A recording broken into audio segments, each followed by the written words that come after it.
পাবনা জেলা পুলিশের গোয়েন্দা টিম আমাদের যে পাবনা জেলাবাসীর যে কমিটমেন্ট আইন শৃঙ্খলা পরিস্থিতি ভালো রাখে এবং অপরাধীদের শনাক্তকরণের অংশ হিসেবে আমাদের জেলা টিম গত 10 তারিখে পৃথক দুইটি অভিযানে একটি হলো ঈশ্বরদী থানার পাকশিম মেরিনপাড়া এলাকার রূপপুর পারমাণবিক বিদ্যুৎ কেন্দ্র প্রকল্পের আওতাধীন ওয়াসাপুরের গেস্ট হাউস সংলগ্ন টিনের ঘর থেকে গোয়েন্দা তথ্যের ভিত্তিতে ওখানে অভিযান পরিচালনা করে আমরা বেশ কয়েকটি অস্ত্র উদ্ধার করি এবং সে একটি বিদেশি পেঁচে সচল semi automatic self loaded rifle, একটি বিদেশি তৈরি 12.22 বোর রাইফেল ম্যাগাজিন সহ একটি কাঠের বাজু এক নলা বন্দুক। পরবর্তীতে ওখানে গ্রেপ্তারকৃত যে হযরত প্রামাণিক ছিল তাদের বক্তব্য এবং পরবর্তী তাদের দেখানোর মতো আবার একটা অভিযান চালায় ঈশ্বরদী থানাধীন মানিকনগর পশ্চিমপাড়া রেল কলোনি এলাকায়।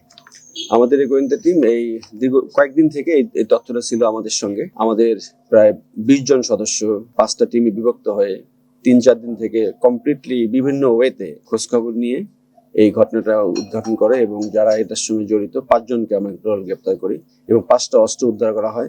61 রাউন্ড 59 রাউন্ড গুলি এখানে আমরা উদ্ধার করি। প্রত্যেকটা যেমন এখানে বিদেশি পিস্তল 2টা ছিল মেড ইন ইউএসএ, পাশাপাশি চেক রিপাবলিকের একটি এসএলআর টাইপ এখানে অস্ত্র একটু ছিল। আমাদের অভিযান চলমান এখনো আছে, আমরা হয়তো ভালো কিছু জানাতে পারবো।